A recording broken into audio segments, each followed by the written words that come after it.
Are you an adventurer looking to take your hunt to the next level? Then you're in the right place. Welcome to East Meets West Hunt with your host, Beau Martonik.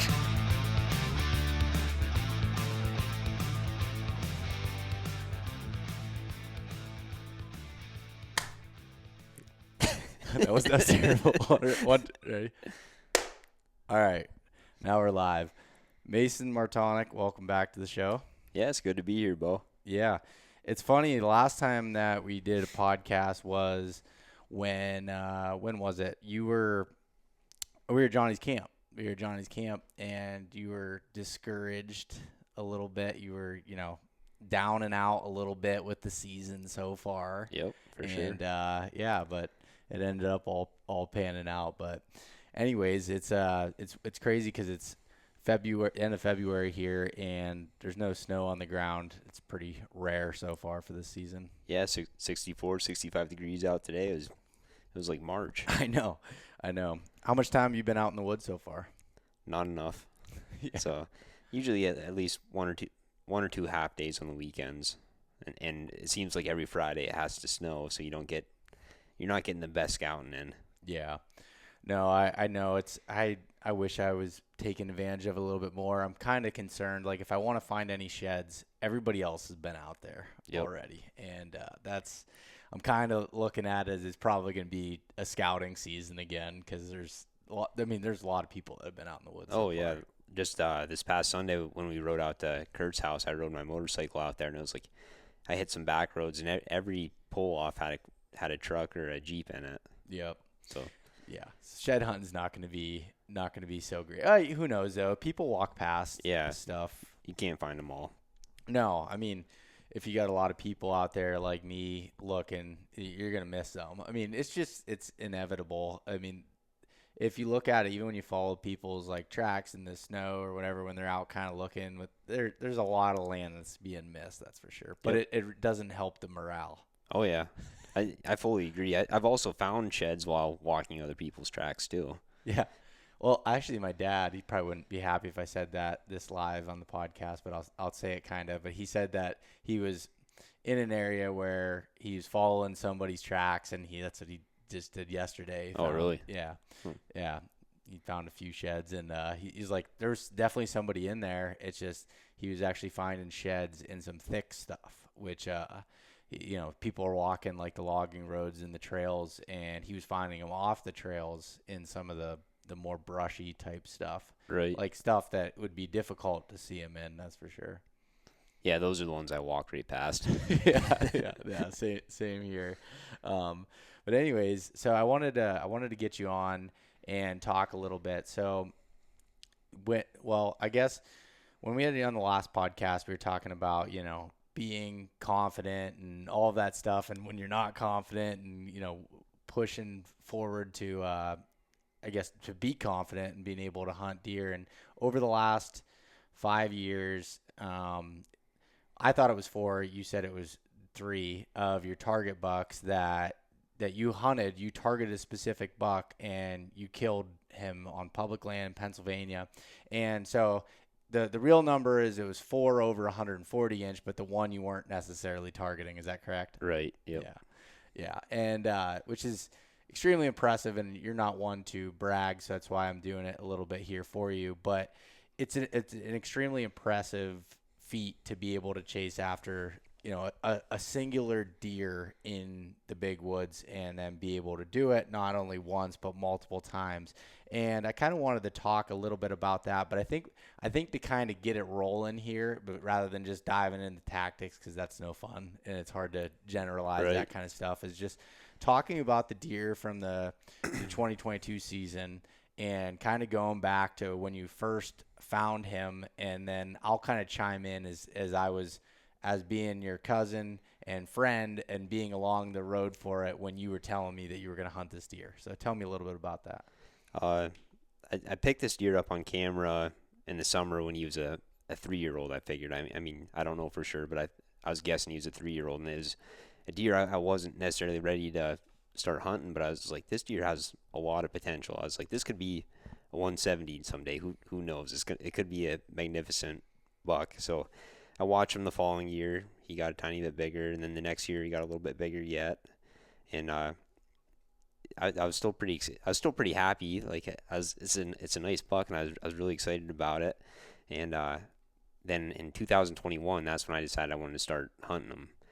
And I never really got on him. Right where I thought he was living the most on this one hill, it always had vehicles there hunting for him. So I never hunted for him right where I thought he was living. I was always kind of hunting the outskirts, and I never got on him until the last week of the season in 2021.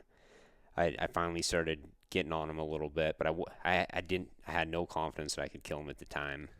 So I shot a nice 8-point the last week there, and before I even got the buck back to my house, I started pulling some cards on the way home, and if I would have done that card pull one day sooner, I think I would have had a pretty good chance at him.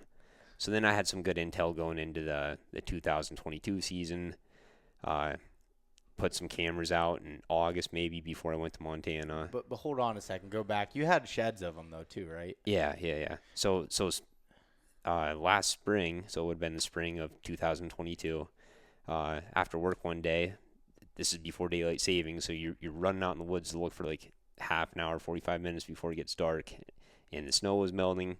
And I was like, I got one spot where I think I can find this deer's sheds, and it's going to be like a 50-yard by 100-yard area where the snow's going to be melted enough that I might be able to see. It was a nice spring day in February, and so I went driving my truck as fast as I could out these dirt roads to get to where I'm going, parked and beeline right to that spot, and I got there, and like 5 minutes later I found one of its sides. It's like, this is unreal. It never works like this. And then but that was a really good clue, is to confirm my thoughts. Like, okay, my assumptions were right. I don't know for sure, but I'm pretty sure like that was where he was living, right in this area. It was a clear cut, maybe like an 8-year-old clear cut, 9-year-old clear cut, and so that kind of set the tone for the 2022 season. I was like, okay, this buck's getting hunted super hard, but he's still here, right? And I believe that. And you got to take a lot of assumptions when you're hunting these bucks. I don't know anything for certain, but I take a lot of guesses. I think about it every day of the year, and I always say you only got to get it right once, and sometimes in my cases you got to get it right twice. but yeah, so that led into the 22 season, and before the season I started throwing some cameras up, because you can find sign, like in this area there's actually one buck that was definitely older, bigger, more mature buck, but he didn't have the same headgear that the buck I killed had. So it's like you can find some big sign, but it doesn't necessarily mean it's the buck that you're hunting. Yeah. So I put some cameras out, and I started picking them up, and he looked about the same as he did the year before, and I was pretty happy with him. I was like, okay, this is the buck I'm going after for sure.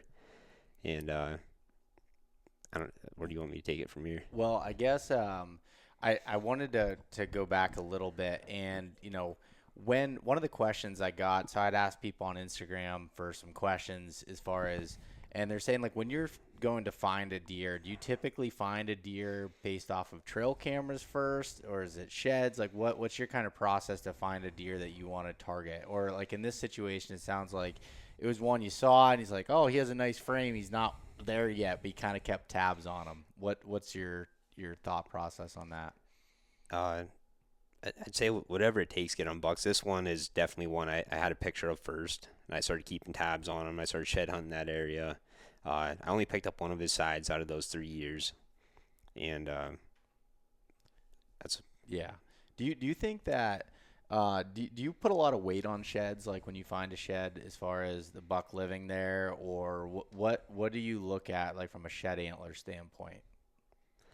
I do put quite a bit of weight on it, I think, because if you look at the law of averages, they're more likely to lose it in a place they spend a lot of time. Yeah. Right. And it seems like in the big woods, they tend to lose their antlers a little bit earlier in the areas that I hunt. So I think they get hunted really hard in rifle season. Then you get a cold snap and some snow. It's like they're usually dropping right around that time. Some of them do hold longer, even into April, I've seen. But for the most part, it seems like not long after the Christmas hunting season time period.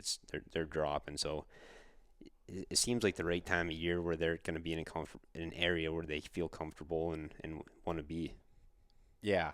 No, that makes total sense. And the thing is, like, some of these bucks can leave and go different places, even sometimes rifle season, pressuring them and pushing them out. But like you said, if you're looking at the law of averages, not all of those bucks are doing that. And then obviously, it's just one piece of the puzzle. You know, you find a shed, it's not like, okay, this buck's living right there. That's the only thing. That's just like, okay, I have that in my mind now as I'm looking at other sign. Does it seem like maybe he's living here, or, you know, do I have pictures of him 2 miles away, or you know, finding better sign in those types of areas? So I think that makes a whole lot of sense. And I feel like I'd never put a ton of weight on shed hunting in the past, and it was like I'd rather scout, and I kind of put them in two separate buckets because I'm not an effective shed hunter when I'm scouting for sign and I'm looking at like how to hunt an area. Now some are, which I'd put you and my dad in that category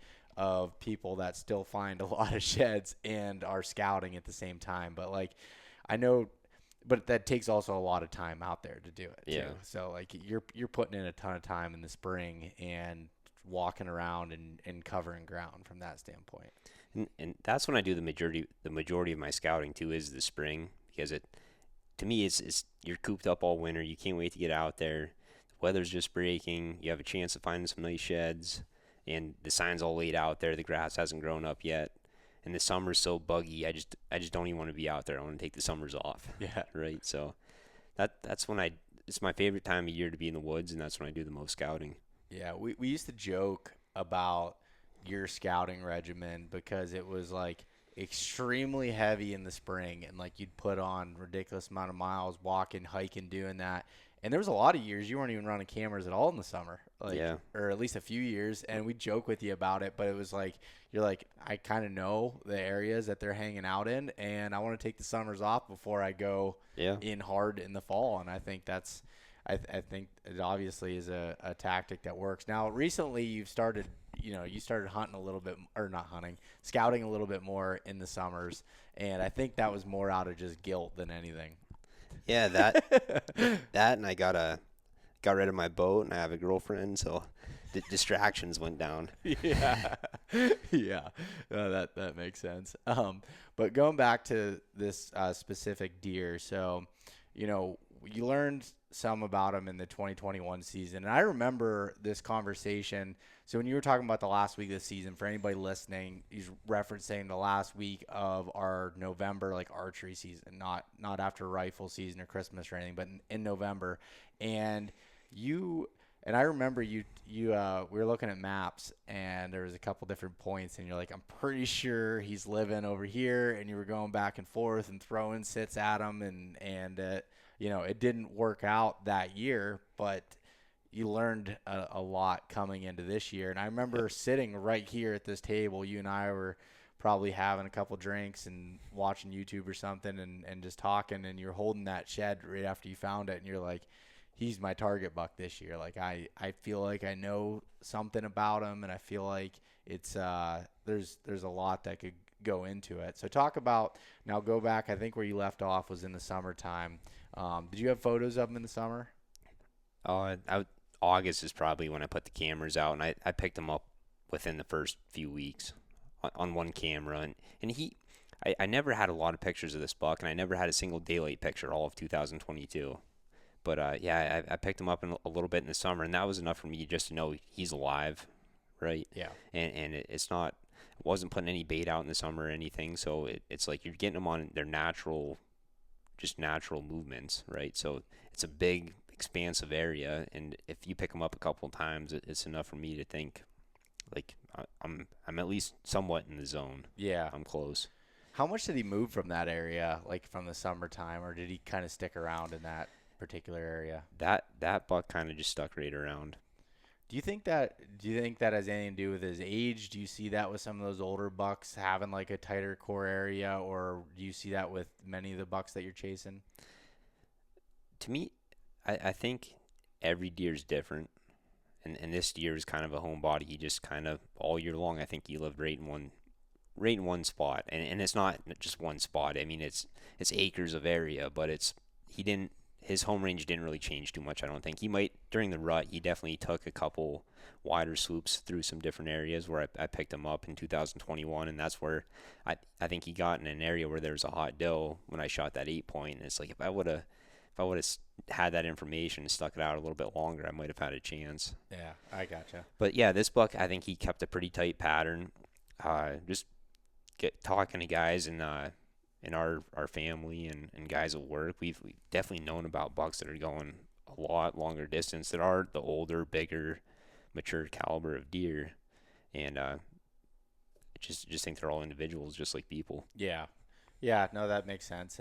And then once you got into October, did you? Oh no, I guess at that point you went to Montana and elk hunted. I want to get back to that story later, but I want to actually no. Let's talk about that a little bit, about your elk hunt, because even though it's a little bit different, a little bit off topic, but it goes kind of in the timeline here. And so talk a little bit about your Montana elk hunt. Yeah, so we were all supposed to draw some nice tags in Montana, and the draws didn't work out in our favor. So I ended up with a tag that I could hunt close to my brother's house. He just moved out to Montana, so I was like, this is gonna work out pretty nice. I'm gonna get a 2-for-1, go visit Tyler, do some elk hunting.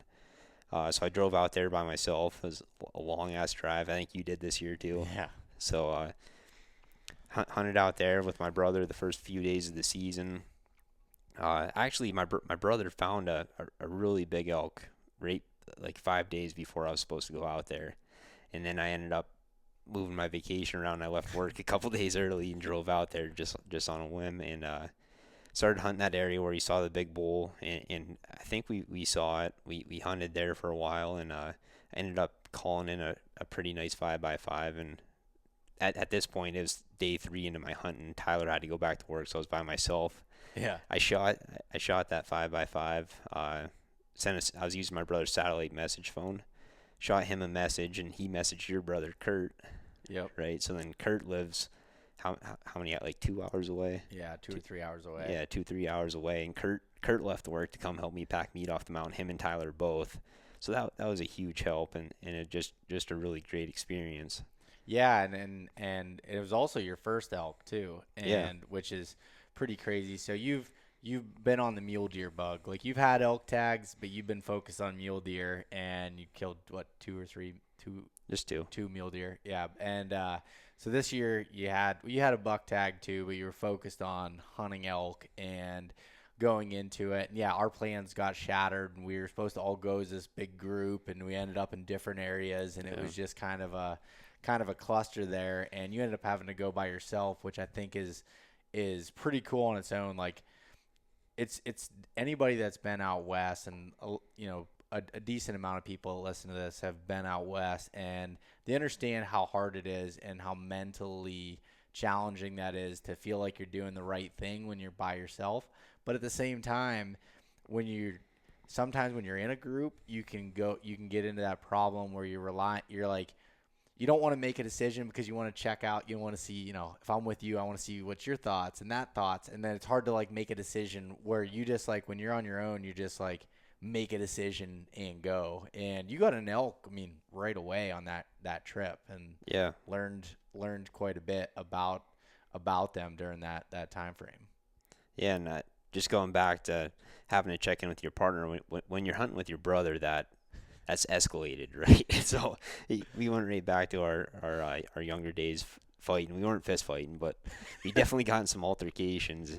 But then you snap right out of it, and you're back into it. You get over it, and move on. And I really enjoyed that trip hunting with Tyler. Yeah. And then getting an elk by yourself too.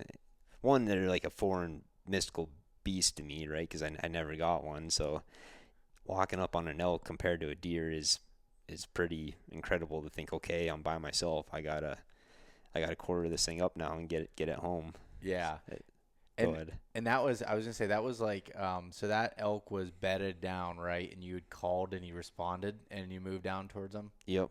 Actually, the bigger 6x6 that I was hunting for, I ran into it again that morning. He was bedded down, and it was one of those things. I was just finding his tracks in the timber and getting above him. He was by himself this day, and I just saw a big bull track by himself. He was side hilling, so I got above him, got on top of the mountain, kept pushing forward, peeking down off the mountain, looking down on these benches, trying to hopefully find him bedded. And then it was like the third or fourth time I did that, I was like, oh my gosh, there's an elk bedded there. It's like my plan is actually working. So I could just see its hind quarter. So I started creeping in. I'm like 65 yards, creeping in a little bit more. I can see a piece of antler. I'm like, okay, it's a small to medium sized bull. Okay, so I've never killed an elk before. I'm pretty excited. I'm just gonna try and get it. So I was like, I'll just go a little bit further. If he runs away, it's not the biggest bull in the world, and I still have almost 2 weeks left. So I pushed a little bit further than what I probably should have, and when he stood up, he was the big one that I was hunting for the last couple of days.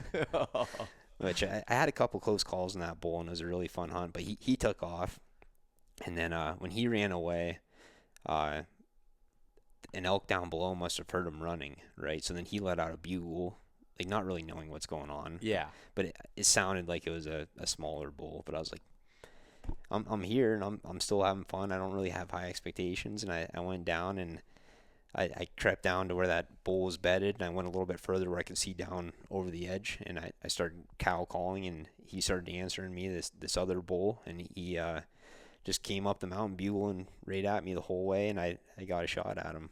Yeah, that's so awesome. Yeah. And I remember I was like, so I'd been out there for like almost a week at this point, and I remember getting the text that you'd shot a bull, and it was just like so fired up. It was so cool to for you to be able to do that, and then getting the pictures of Kurt and Tyler coming to help pack out the bull. And for anyone that's listening, like Mason, he's known as far as hunting big whitetails and shooting big whitetails, but your passion is more so in the West, it seems like as far as all these bucks that you've been shooting are with like a day or two of vacation left because you burn it all out West every year. Yeah. Yep. Yeah. Absolutely. So, I mean, so you were, but this year, I mean, did you come back early, or did you stay out the whole time? I stayed out the whole time. I should have came back early. What I did was my brother got a deep freezer right before I came out because he's going to need one for hunting season anyways, and I was going to need a place to keep my meat cold while I was out there. Yeah. And he also had a tag in Montana, but it wasn't by his house. So I was planning on taking a trip with him and just helping him get a bull after I got mine. And so I put my meat in his deep freezer. We put it on the lowest setting, thinking it'd just be like a refrigerator. Well, instead, I froze 4 elk quarters together, and I wrestled them for a week trying to cut them up. So I should, while they were froze, I should have just came home after my brother's hunt. Yeah. And cut it up here instead of wasting my vacation. But I spent a week just wrestling elk meat to burn my vacation up. Yeah, I remember that, and you were so mad. You're just I remember I talked to you on the phone the one time. I think I might have been on the mountain, or maybe I came into Kurt's or something, and you're just like, I can't. I'm so mad. And again, that was all part of the cluster too of like, Tyler was the only one that drew the tag that we wanted, like the special unit tag. Yeah. All the rest of us, it didn't work out that way. And it really screwed him because he didn't even really want to draw the tag that we wanted. He wanted to hunt by his house. We'd go after work, and he's the only person that drew the tag. And I'm hunting 15, 20 minutes from his house, and he can't do that. Yeah. So for anyone listening, residents in Montana, they changed the rule last year where if you draw a special tag, a draw tag, you can't hunt the general units too. You're only limited to that area. So, he had to drive across the state to go hunt this tag when he was been scouting and knew where all these elk are close to his house. And that was, that was kind of funny. But, I kind of wanted to tell that story first because it was cool that you got your first elk and were able to, do that. And then we met up on your way home. We both went back at the same time at Justin's house there and in Minnesota and went back. But then, so at that point, it was, the later part of September and, getting ready for whitetail season. So kind of take it from there. Yeah, so we came back to PA and went back to work right away. After work, I started checking some camera cards. I can't remember if I picked them up again while I was in Montana, but the whole time I was in Montana after I killed my bull, I'm thinking about this buck. So I get back, I check some camera cards. I think he was on one of the cameras one time, the whole time we were in Montana in September. So I wasn't discouraged, but I wasn't really excited either. But I still felt like he was living right where a lot of my cameras were, and I cast had about 7 or 8 cameras out, and I put them all. I was all in on this buck, so I didn't really scout any other areas, which is probably going to bite me this year. But I was only picking them up in a pretty small area this year. So going into the season, was pretty much counting on the rut for this buck. I think I could have had some chances on him a couple colder days in October that we had there, but I didn't go after him. I was mostly just bouncing around hunting other spots, and then it was the end of October. I don't remember the day, maybe October 28th. It was right after Uncle Mike killed his buck, so I want to say like around the 28th. Yeah. We got a really cold night, so it was a really cold, frosty morning. I was like, this feels like the day. I have a wind. It's kind of good, kind of not good, but I'm gonna try a sit for him, and climbed up in the tree that morning, and I think I texted you and Michael that morning. I was like, man, guys, my spot's at 10, but my setup's at 2. Yeah. I just had an awful setup. I knew there's so many people hunting this buck the year prior in 2021. I was like, I got to do something different than what everybody else was doing. So I set up in a really goofy spot that you probably wouldn't really think to hunt. And I set up. I was only about 8 feet off the ground on a steep side hill, and I never had a picture of this buck right where I was sitting, but I had him around there. And I was like, my camera's got to be just off. He's probably coming right through here, and I'm just not picking him up. So I sat there in 9:15. I started hearing footsteps, and I'm looking around. I can't see very far, and I can't see him anywhere. And the footsteps keep getting closer and closer, and he's moving pretty quick. And I'm like, this isn't good. So I grab my bow, and I'm standing up, and I'm looking on the left side of my tree, looking on the right side of my tree, and the footsteps keep getting closer. And pretty soon I look like down underneath my armpit, and he's coming right to the base of my tree. and the thermals haven't really switched yet, so my thermals kind of drop, and there's some hemlocks behind me. The wind wasn't great. I was if he came from exactly where I was hoping to, which is a stretch. I mean, I'm just lucky to see him. But anyways, I knew my wind wasn't going to be great if he's coming right at my tree from the direction he was coming, and he gets right to my tree. And I don't know if he winded me or if he saw me, but he knew something wasn't right, and he ran back down the direction he came from and started circling around me, and he stopped. And I was like, okay, it's now or never. And there's a stick in the way earlier that I identified that I was like, if a deer comes from this direction, I'll never be able to shoot at him because my limb's going to hit this branch. So somehow I got in a yoga pose, and I looked, and everything looked clear. There's a little window in the brush I tried to shoot through, and I mean there's a clear window where if I perfectly made it through this window, I would have had a really good shot at this buck. But I'm thinking I must have hit one of those limbs, because when I shot, I never saw my arrow hit the deer, but it sounded hollow like it normally would, but different. And it's hard to describe. like normally you think of like it sounds like shooting a pumpkin or something. It was similar to that, but it was like more high pitch. And right when I shot, I just had a feeling like something wasn't right. And the deer ran off about 50 yards out of sight, and I heard him stop. And it's still like a hard frost, like a really hard frost. It was a cold morning, so I could hear really well. And he stopped, and I'm thinking, okay, fall over.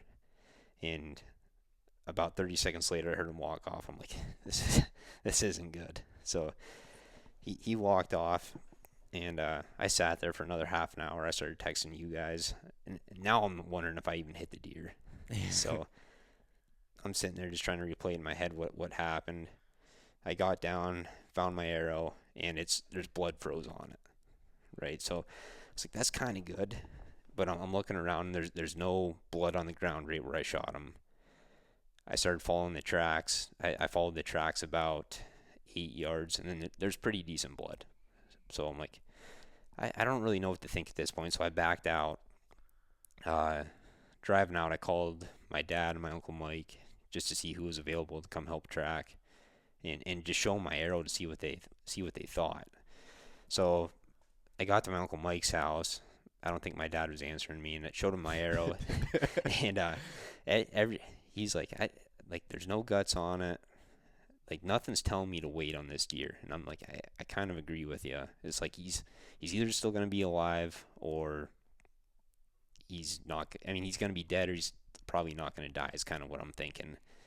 And we go back in a few hours later and start tracking him. And we start down this blood trail, and we go like another 10 yards past where I stopped. And there's a lot of blood. And we go another 10 yards, and it's like you can see where he's coughing blood up, right? And where I heard him stop, he's just coughing blood up, like a pile the size of a dinner plate. And then you go another 30 yards, and there's a pile like the size of a dinner plate. And then, but I mean, it's not like a puddle, but there's a good amount of blood that's coughed up around there.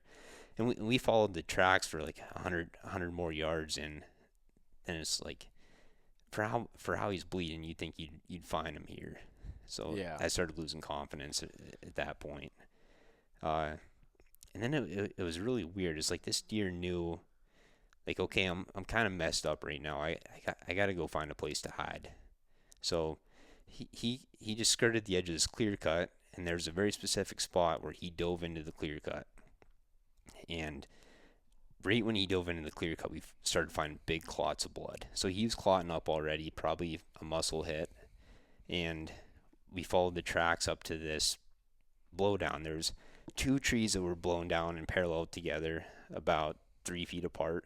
And then 2 additional trees that blew down on top of it like an X. So it was like a double X.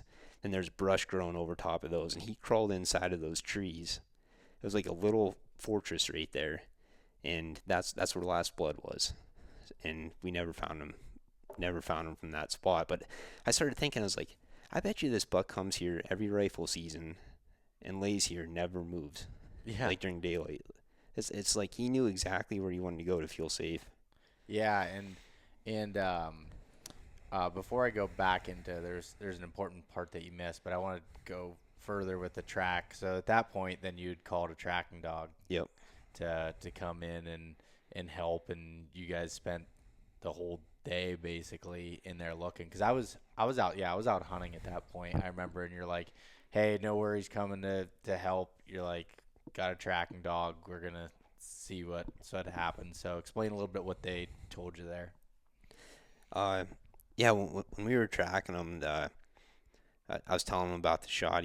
Right away he smelled my arrow. He said, the tracker, not the dog. The tracker smelled my arrow, and he goes, "Man, it smells like muscle to me." And I was like, I don't know any better. Yeah. And I'm like, okay. I'm kind of losing confidence a little bit. My confidence was already pretty down at this point. But we went in there with the tracker, and super nice guy. Dog was really good, and right away we got on the blood trail. He wanted to start right where I shot from. And the dog tracked it perfectly right to the spot where we lost blood. And from there, the dog started doing circles and would take off a direction. We'd follow it, come back to the last blood, take off another direction, follow it. And he's like, the tracker said, if the dog's doing this, it's probably going to live.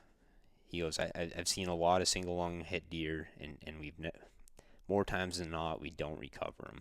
He goes, if a deer's like gut shot, or mortally wounded, he goes, the dog doesn't act like this. He's on a mission to find this deer, and he's kind of losing interest after the last blood deer. So at that point, we looked for the rest of the day anyways, just kind of gritting this clear cut, the valleys and this top, just trying to just body searching pretty much, or seeing if the dog would pick up on something. And we didn't find anything. So the next morning I got you and Michael and your dad, and we went in there and did another body search without any luck. I threw some more cameras out after we were done looking with you. Did some more body searching myself, and never turned them up. Yeah. And I want to go back to the part, it was a couple days prior. It was like midway in the week, actually. You went out scouting real quick after work, and where you found this exact spot. Wasn't like where you set up. This is before I hit him, yeah. Yeah, before you hit him. So Yeah. I'm backtracking to before you shot. It was in the middle of the week. I remember I was coming out of the woods from checking cameras, and you called me, and you were just like, you're like, dude, like I found him. Like I think he's here, and you were just like, you're like, he's killable with this cold front coming, and you were like as confident and like as laser focused and pumped up, and you're like, I just need to call somebody and tell them how pumped I am. And so explain about like what you saw that made you think that that was that buck, because you didn't have trail cam data to confirm this, but this was going off of you reading sign. Right, and that's not where I hit him the first time, but it led to where I got him the second time. Okay. So, yeah, I'm casting this pretty decent net of cameras, and I'm not picking them up anywhere besides this one spot. But I know like deer don't just live in one little spot, right? So I'm trying to figure out where else is he going. I'm just trying to figure out his range, see where I gotta be, where the best setups are in that range, and so I go. It would be across the valley from this point where I'm picking them up at. And I did a lot of scouting on this other side, and nothing was getting me excited until I got to this one spot. And years ago, I found some big beds in this spot, but there's never much sign. And I get there this year, and it's just tore up, okay? And it's one of those spots I heard Zach from the hunting public say. He goes, sometimes you're in a spot where big bucks live, and it just feels like you shouldn't be there. This is one of those spots. Like you just get that feeling. Like, like it's a weird feeling, and I got that here. And I found a scrape, and there's branches laying in the scrape. And I'm looking at the branches, and I'm thinking like, this buck had kind of long, compact tines, and I'm looking at these branches, and I'm like, a buck would have to have pretty long, compact tines to be able to bust these branches off the way it did. I was like, this is him. I know it. I know it is. And I have a backpack with a couple cameras in it. So I was like, and sometimes I think cameras can mess deer up too. So I'm trying to find a place where I can put a camera without messing it up. So I'm walking around a little bit trying to find a good spot without getting too much scent in there. And I walk like 5 more feet after I find the scrape, and I hear deer just crash, and I was like, sometimes when you spook deer, they just trot off, and other times they're crashing like you really boogered it up. And this is one of those ones where you really boogered it up. Like he saw you and he was really scared. Yeah. But I heard that, and I swear I could hear antlers hitting off the trees, and I was like, that was him. I know it is. Like I had so much confidence that it was him, and it's a lot of false confidence. It's just a huge assumption, but I just had a gut feeling like it was him, and that's where he's living. So it's just another clue, right? Yeah. So I set those cameras up, but I never had the right wind to hunt there, right? I needed a pretty specific wind to hunt that spot. It was just the trees that were available to set up in it. It just wasn't worth the risk and with an off wind, because I think you would never get a shot without the perfect setup. Right? Yeah. So I never got that. So that cold morning on the 28th, I went back to where I knew I had a wind that was pretty good for the setup. Not great, but pretty good. Like a just off wind where they're coming down the trail and your wind's coming at like a pizza slice to them. Yeah. And that's where I ended up getting them. But I kept that in mind. Like that piece of the puzzle is like, so don't give up on that. Like I'm not saying that buck will ever come back again, or maybe it will, but I'm definitely keeping it in mind, because you don't get a lot of clues with these big bucks. No, and the spot that you set up and you shot him the first time, October 28th, 30th, or whatever day it was, there, if I remember right, you were telling me like there wasn't a lot of like big buck sign right there, as far as like there wasn't scrapes or anything. It was just kind of like a thick side hill. And what did you say? There was like a little draw that came up or something? Or I'm trying to remember. No, it was just it was on the side of a point, and there was a nice vertical trail right there. Okay, gotcha. Yep. And all right, that makes sense. And okay, so now fast forwarding, you're at the lowest of lows. I remember when I left you after we were body searching that whole day there, you were just like, man, this was my chance. Like, this was it. And I could feel it. Like, you're just like distraught that, you hit this animal and wounded him, and just you worked for that opportunity too from that standpoint. And it's just like, where did you go from there after a pity party? I thought about it a lot. so I went back to work. I was pretty much just working and body searching after work, listening for crows, listening for coyotes. One day our Uncle Mike went out and he listened for coyotes and crows for me. He looked around a little bit, and kind of just gave it a few days for hopefully he'd walk by one of the cameras if he was still alive, and just did that throughout the whole week. And it was like 8 or 9 days later, I checked the camera and finally I picked him back up again. So now he's alive. It's like a huge weight's lifted off my shoulders, and it's like, okay, I'm ready to start hunting again. So at that point, I'm pretty much, I'm ready, but I don't necessarily know where to start. Yeah. Right. So it's like, do you go back to where you first hit him, where he's been living, or where do you even go from there, right? Because I've still never even picked him up in daylight once on camera, but I kind of had a spot in mind back to, I was like, I'll just give this area a little bit more time. I'll go try another spot. Maybe there's a hot doe in this area where there was a hot doe last year, right? So I went and hunted that spot, climbed up in the trees. Another beautiful cold morning, and never saw him. And the whole time I was sitting in the tree, I was like, I got to go back. I got to go back to where he's lived, where he's spent the most amount of time. It's like I feel like he's not going to leave there. So that morning I pulled out around 11 o'clock, moved my stand down to this creek crossing where I found some big tracks. There's a decent sized scrape in this bottom that I was running a camera on, and it was getting hit hard in early November, late October, early November, but it wasn't really touching in a while. But 30 yards away, there's a creek crossing there, and I saw some big tracks in it, and it's going up on that point where I found the really good sign before. So I'm like, okay, this is looking pretty good. And I was like, this makes perfect sense. I pulled out a map. I was like, okay, this is making perfect sense. So we got the spot here where he lives, right, where I hit him the first time, and we have the only other spot where I feel like I found sign that was definitely, that I'm assuming was from him, taking a pretty good educated guess, and a path, straight line right in between. So I'm like, this could work. So I climb up in the tree.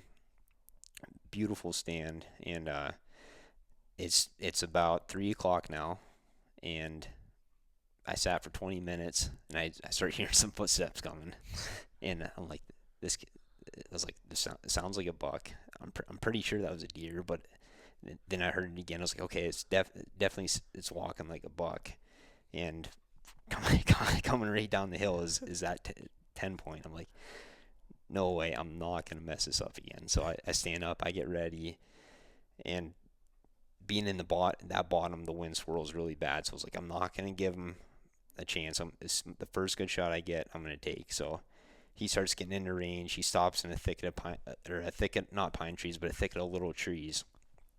And I'm like, as soon as he walks out of this thicket, I'm going to get him. So he starts walking, and I pull back, and he's in that thicket of trees, and he stops again. But this time he stops in the thicket of trees, but there's a hole. I was like, and he's slightly quartering towards me, but I'm like, I know I can put it right in his heart this time. And I was like, a second chance is a blessing. So I'm taking my time. I'm checking my bubble. I'm making sure my peep sight's perfectly around my housing, and I just start pushing and pulling the bow apart until it breaks, and the bow goes off. I'm like, oh, I'm like, thank God, that felt so good. And I was like, he's not going to take that. And he ran like 45 yards and bedded down and just died right there. Well, no, you missed the funniest part is when you were aiming and you saw your wound from the first time. Oh, yeah. And you're like, I'm not aiming that much further off. I forgot about that. Yeah. Yeah. So, yeah, animals are just so tough. I got a little bit better angle this time. That's what the difference was. The first time he was like pretty much perfectly broadside, or actually he was slightly quartering towards me again. But yeah, he was quartering towards me a little bit better, and I had a little bit better downhill angle. My first shot was a little bit high. Actually, it was more high than what it should have been, and it was a little bit far forward, but it went through both front shoulders. So yeah, he came in, he's quartering towards me again, and now I have a steeper angle at him where I'm shooting down into him further. And it's like, yeah, I'm shooting at almost the same spot. It's like I'm shooting like 3 inches off of my last hole. It's like, is this gonna do it? Yeah. I completely forgot about that part. Yeah, and I thought that was crazy when I saw, because I was in Alberta at the time, so I didn't get to see the buck right when it happened. When you sent the pictures, and the fact that your first one went through both front shoulders and like he survived was just insane. And then obviously the next one, the next chance you had, just you put it down right away and you hard shot him. But I also remember when we were tracking him the first time, we went down into this bottom and I saw this spot where you ended up killing him at. And I remember, do you remember what I said to you? I was like, dude, like this is the spot like I dream of. Like it's one of those spots that just, it feels right. There's a good creek crossing right there. There's a scrape, a little grassy opening. You got cuts on the points. It's just like, dude, this is the spot. Like I remember I was pumped up, and then you gave me your SD card from your camera because we were trying to check to see if you went away, and I corrupted it. Yep. So I never a whole month's worth of data on this SD card I never got to see because Beau wiped my card. You gotta get that card to my dad if you still have it, because he can recover anything that's been formatted or any problems. It's in the mix now. Oh my gosh, I was laughing. But anyways, I remember that setup, and it was just like, holy cow! Like having, you got that second opportunity at him. I think that's the hardest part, or the most impressive part for me is just like being able to have your head in the game enough. I mean, I know it wasn't for a long time, but you gave me that look. But like to go back and you're like, I'm hunting this deer. Like I'm gonna get back on him again, and that was just like the craziest thing to me. And what I keep learning more and more every year is, at least the bucks that I've been hunting the last few years, it has seemed like they've had spots that they really like, and if you're outside, I mean, you got to be where the bucks are. So like all of 2021, I was hunting around the edges of where this buck lived. I knew where he lived. I never went there because that's where everybody else was hunting him. And so I never even saw him last year. This year I was like, I got to get in there, but I got to do something different than everybody else. And that's what the real difference was. Is I had 3 sits where I felt like I was all in for him. Two spots where obviously we already talked about the first one, the second one, and there's one in between there where I went to that spot where I said, eventually I did get a good wind. I think it was the day before I killed him, right? So the day before I killed him, I had a good wind for that spot where I found the branches busted up, and I hunted there and saw a couple does and a little buck, but I never saw him. I checked those cameras, and he wasn't there, but there was also sign that popped up in that area, like fresh sign that popped up in that area, but it wasn't in front of my cameras. So I was like, I still felt like he was there, and even even around that area, like between the 2 hills that I thought he was living on, there was sign like he's crossing through here, right? Yep. In a couple different spots, but really, there's only 3 sits where I felt like I'm all in on this buck. These are the days I'm gonna kill him, and 2 out of the 3 I got a shot on him. Yeah. And so the first shot we said was probably October 28th, and then the second one was November 8th. That was your second opportunity. So almost 10 days later that you had that you had that opportunity at them, which is pretty crazy. I was just going to look up some of the questions people had there, but yeah, I just think that's phenomenal. And from what you were also telling me was you thought that like that one hill that he was coming off of at night there and coming down across, like there was does over there, wasn't there? More does in that area, and he kind of wanted to be on his own, living in his spot. So, all right, there's a couple questions that we've already answered here, but let's see. Oh, one I thought was getting asked about cameras. And you're relying on cell cameras, and you have like a couple cell cameras maybe? I have a couple cell cameras. I've never been able to make them work. so pretty much I just have cell cameras that work that I have to swap the SD cards out to know what's there. Yeah, so you're not relying on that real intel there. You're using regular trail cameras as you were talking about with learning from history and stuff, but I mean, you can correct me, but it sounds like you're more of just like reading the sign and what you're seeing and going off of that feeling versus needing that confirmation on cameras. Yeah, well, I think it's both, right? So I think earlier I said that there was a bigger, more mature buck in that area, but he didn't have the same headgear. So unless you have these aren't areas that you can get on one hillside and glass to the other side to see what bucks are there. It's not an area where there's nice big fields you can go spotlighting, right? It's just woods, right? Yeah. So without cameras, how do you I wouldn't know what's there. Yeah. To be able to find that specific deer as far as getting some confirmation there. That makes sense. So when some other questions that had to do with like the area. So one person was like, okay, if you're hunting a specific deer and he's not showing up, how much time do you give it before you start moving on? Or are you just like going off that confidence that he is there? Like what's your kind of thought on that? Like the same, like sit in the same tree every day. Yeah, or even like just say like the same couple areas. Say those 3 spots that you found that were good. Like, how much time are you giving hunting those specific spots before you move along or try to find them? Say you're not getting on camera, but you had him. Say you had him in October, and all of a sudden he disappears. Like, are you still putting trust in that area, or are you starting to branch out the different spots to find him? I'd probably stick with what I know and maybe make some micro moves, like moving 100 yards to a different tree, just trying different things, because I think they do catch on to you a little bit, and you might be just off, or maybe you're just off the whole time, and you got to find the right setup. But until you have, like Johnny always says, you got to find all the evidence, right? So until you have evidence that says you should be elsewhere, I'll be scouting other areas, but I'd probably stick with that spot, I think. Yeah.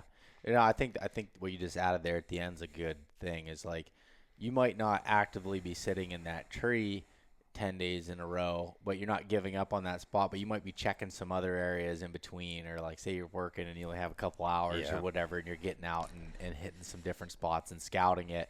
And until you find something that's like, oh yeah, he moved over here, whatever, you're sticking to what you know. And the whole time I was hunting this buck, I spent more time like I knew where he was, or I thought I knew where he was, but the whole season leading up to that, I'm checking other areas to look to see where else is he. So to me, it's always like you got to find that range. Where's he covering? And you do that through cameras, because for me, I'm not good enough to look at a buck rub or a big track and know exactly what buck it's from, right? So if you're looking for one deer, cameras are really important, I think. Yeah. And another question that was on there is about like, what you kind of look for in your setups, and I know from knowing you is like a lot of the times it seems like all these deer you've hunted, you've killed in completely different setups from the most part. Well, the first one that's kind of up here, and I'll have to show it there, that one was in a creek bottom as well, wasn't it? Yep. And then the other one that's behind you, the big 8-point, that one was on a side hill. Yeah, it was on a side hill. He was kind of a weird spot. It was it was just it was actually a really open side hill. So at first light, it was barely getting light enough where you can see, and I could see a long ways from this tree. And I just started scanning with my binoculars. I'm like, I have a feeling I'm going to see a nice buck. And it's like dark enough where you can't see unless you're looking through nice optics. Yeah. And I'm scanning, and all of a sudden I see a big frame with its head down walking straight towards me. I'm like, no freaking way. That's him. 100% sure that's him. So it's like the only thing I got to hope now is he takes his time enough that it's late by the time he gets here. And sure enough, he came in and I shot him at 9 yards. So I'm on this wide open hillside, and just thinking he felt safe there, and came in and I got him.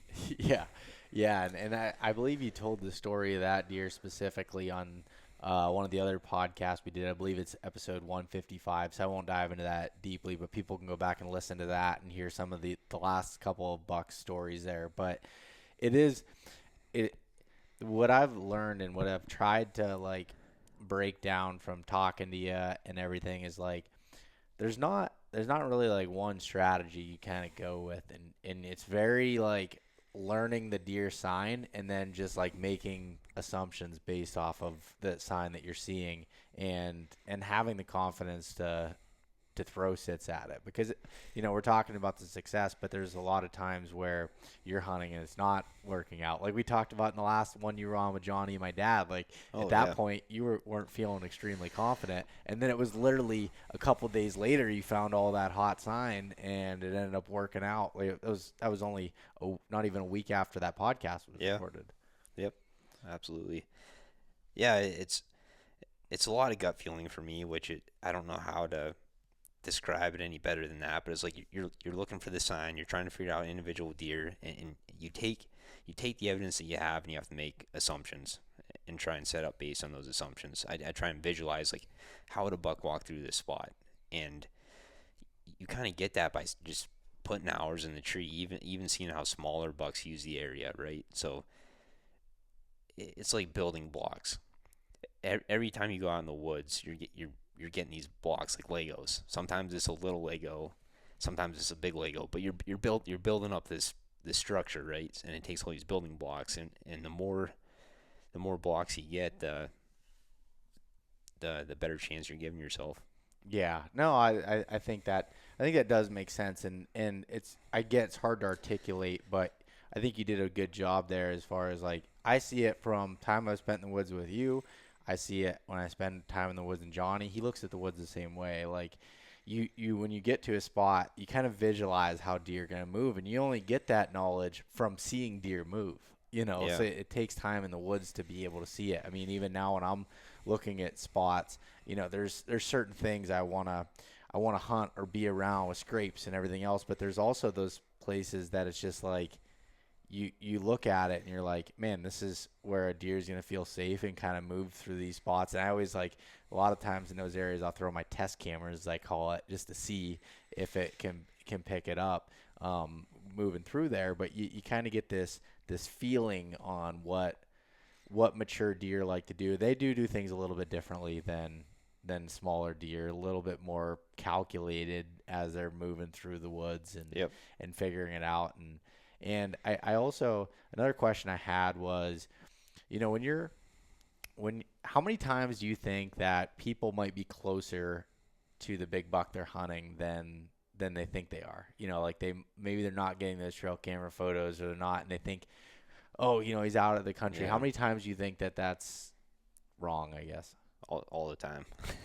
So we've talked about this before. It's what's nice about hunting mule deer is usually you're hunting places where you can see, right? So you get a good understanding of what's there better than you do hunting in Pennsylvania. You could be 40 yards off, like you said, and because of the trees and how thick the woods is, or the way the terrain is, you'll be throwing yourself a pity party saying how bad the hunting was, when really if you're in a tree 50 yards to your left or 50 yards to your right, it's like you probably would have got a buck that day. And you don't really know that. So you got to keep that in mind and just keep your confidence up. Keep making micro adjustments, trying to figure it out, I think. Yeah. It's funny you say that about you could be 40 yards off. So I just edited a video today that, by the time this comes out, it'll be on my Instagram and on YouTube too. But it's like I was going through some old footage of when Justin was filming me in 2020 on a rut hunt, and I'm in the tree. As I'm talking, I'm saying, we haven't seen any deer like most days. It's like, haven't seen any deer. I said, but I feel confident. I can only see 30, 40 yards. I said, a deer could be walking right on the other side of this creek, and I can't see him. And what do you know? My trail camera was 100 yards away on the other side of the creek, and the buck I was hunting was there. And we went the whole day and never saw a single deer. And literally, he comes down on video. Now that he's dead, that's the only reason why I'll share this information now. But he came down, and if he went right in front of us. He comes down the trail, and he goes left. Yeah. And it was literally a tree that we were going to sit in. There's like, Justin has like, I go in, and I'm like, looking, I'm like, no, I'm going to keep going. I made like the wrong last second choice I second guessed myself, and that kind of screwed me up there. But yeah, and you got to keep that in mind because they're so unpredictable too, and luck has to be on your side quite a bit. Because like you said, if you would have turned one way, he had a 50-50 chance. Turn one way, he walks in front of you and gets an arrow. Turns left, he walks to safety, and he turned left. Yeah. Good for him, bad for you. Yeah. And when I was hunting that deer this year, so I was hunting that specific deer, and you were telling me, because I started getting, antsy. I started bouncing around. I'm like, I'm not finding the sign. And you're like, he's going to be there at some point. And, I kept hunting, and it didn't work out. But what I learned after that was he did come back there, and I was just too early. He was still in the area. He just wasn't in that exact spot at that time. Yeah. And he ended up coming through there November 12th in daylight that I had him on camera. Who knows how many other times he was, weaving in and out of there. Yep. And then eventually got shot and gun season. But it just reassured that again, like literally this past season was one of the toughest I felt like I had for finding sign, finding bucks. Like it was really tough. And that just reassured, like sometimes you do got to trust your gut on like something's going to happen. Maybe it's not the right time for that to happen. And the sign wasn't there to lead me. Maybe I should have pulled out at that early time frame and, came back and checked on it sort of deal. The weather wasn't really in our favor this year either. No. It was definitely a pretty warm rut, and sign was not what it usually was. I'll say that for sure. I don't remember. Did you shoot the first time you shot that buck was on a Saturday, right? Mm-hmm. And was the second time on a Saturday too? Or was it I don't know for sure. Day? I can't remember. It was a vacation day. I think. think. It was? Okay. Probably a Monday. Okay. I do remember. It is kind of funny though. Like you've had a lot of success the last 5 years, and these have also been the years that you've been putting in the time out west and not having much vacation time to come back. And most of your bucks have been Saturdays. Yeah. That you've been able to shoot. So well, that's the way I like it. That's when everybody's coming to camp, and yeah, you plan it that way, right? Get to tell stories and celebrate afterwards. Yeah. No, that's so funny. But do you think anything like? I mean, you've been shooting bucks for a long time, but again, the last 5 years have been exceptional. Do you think it has anything to do with your out west hunting as far as making you better in the whitetail woods? Do you think there's any correlation there? I think that definitely helped me with the way I think about how deer use terrain. I would say that for sure. I think what made the biggest difference was like just a mental focus. Like before, I loved hunting. I've always liked scouting more than I like hunting, right? So before I'd scout just as much. I probably had all the same amount of evidence, as Johnny would say. I had all the same amount of evidence, but in my head, it's like I never really cared that much about looking for big bucks to try and kill. It's like, yeah, I have good spots, and then the first nice 2 or 3 year old buck that came by, as I was shooting it, right? So then I shot my first nice one, and it's like, okay, this is pretty cool. It's probably time for me to start elevating and trying to do this more often. I shot enough decent bucks, so that the change in my mindset is probably what led to getting the bigger bucks, I think. But also how seeing how out west the deer use the terrain where it's like they're not using the. I mean, I'm sure there are some deer that use the same bed all the time, but even hunting mule deer where they have the terrain that's really open, you think that they'd be more strategic about where they bed. It's like they might bed on this hillside, and then the next morning you'll see them 3/4 of a mile away, and they're bedding on this hillside, right? So Yeah. just really watching them and seeing how they act and where they choose to bed and where they feel safe at and how nomadic they are, it made me think about whitetails quite a bit differently. Yeah, and almost like I remember you said it to me one time. It's like you kind of look at this landscape. Obviously, the mountains are bigger out west, but you're like, just imagine it with trees and how hard it is to find them in there. But they're probably doing some similar things and moving around a little bit. You know, they might have their core area, but they're going to be, you know, moving in and out and just kind of watching how they move in the terrain. And what you learn about mule deer too is like where they'll bed in one spot, you know, until a certain point in the morning, and then they'll go and they'll move. You know, I know a lot of that has to do with the sun. Yeah. But I also think deer do some of that too. Is like they'll have like a bed where they'll spend time, and especially if they're on like a side of a hill, that has to do with the thermals, and then the thermal switch, and they might shift a little bit and bed. Yep. And like I think that's why a lot of times I'll see some of these deer like a little bit in that couple hours after daylight moving versus they might not have been just up walking around the whole time. They might have laid down a little bit right around daylight and laid there for a little bit. And then this is just my theory. Yeah. And that's why there's thousands of articles written about whitetails and so many, and you have this podcast. Yeah. Because you don't know. It's a big mystery. So we're always trying to learn more about these whitetails in these wooded areas because, or even farm country, because it doesn't seem like you see where they bed, right? You don't know. No.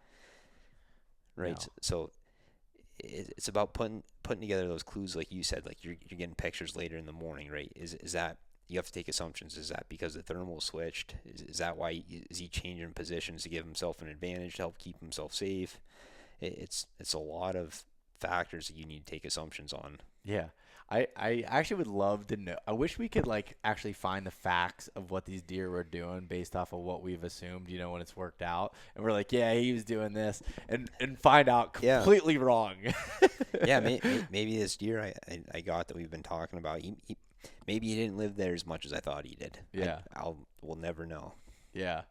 And that's what makes, I like scouting big bucks way more than I like hunting big bucks. I'll put it that way, because trying to figure them out is it's the fun part to me. When you're sitting in the tree stand and there's bucks that you would have shot years ago coming by and you're giving them the pass, it's like, how many more hours am I going to be sitting here shivering until I get my chance, if I ever do, right? Yeah. Yeah. So.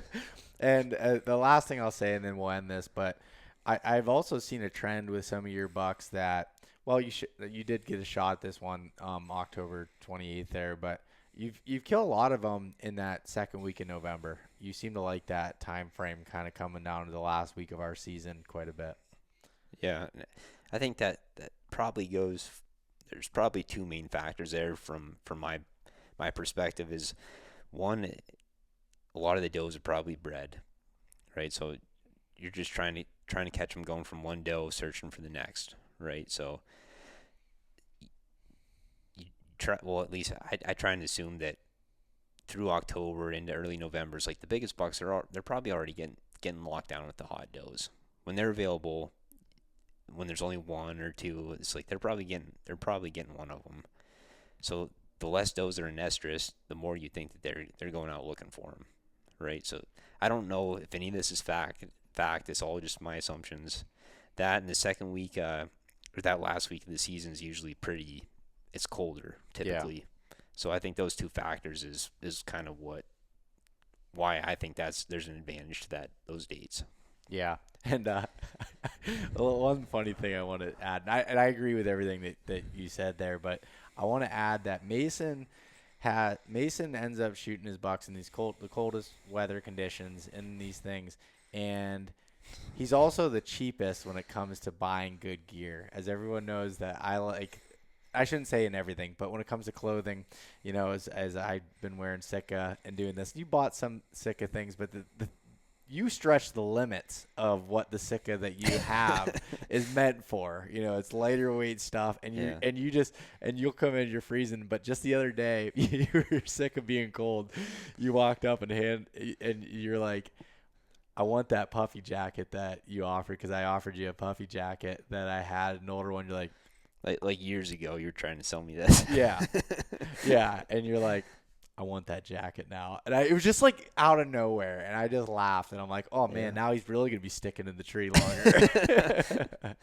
Oh, man. Yep. But, yeah, what we'll do for hunting these deer. But anyways, Mason, thanks for coming on. Do you have anything else you want to add here before we end it? I feel like whenever you put this mic on my head, I forget how to breathe. It's just different. I don't really like talking about myself, but I love talking about bucks and trying to figure them out and try and learn from everybody. I try not to be the loudest guy in the room, and at work, whoever wants to talk about deer hunting, I'm always listening, trying to pick up little tips and little clues of what maybe I can apply to the deer that I'm hunting. So keep that in mind. You can learn from anybody. Yeah, that's such a good tip. I know Johnny says that a lot too. Johnny will ask anybody that could be brand new to deer hunting about, you know, what their thoughts were on this or what they're doing. You know, he was talking about having his girlfriend in the woods, and she saw something like, what do you think? And she's like, what do you mean? Like, what do you mean? What do I think? And it's like, he's like, well, you might be looking at something completely different, because I have preconceived notions. I think that's a really, really good thing to add. And I know, Mason doesn't like, I don't know if he doesn't like coming on here, but he does it because I ask him to, and to be nice. He doesn't like talking about himself, but I think that everyone can learn from the things that you've learned and sharing the experiences. None of the stuff we say on here is factual. Like, there's no way of anybody in the world being factual. These are our experiences. We're not saying we're the best in the world, not even close. It's just like sharing our own experiences because we've spent so much time out in the woods. Right. Yep.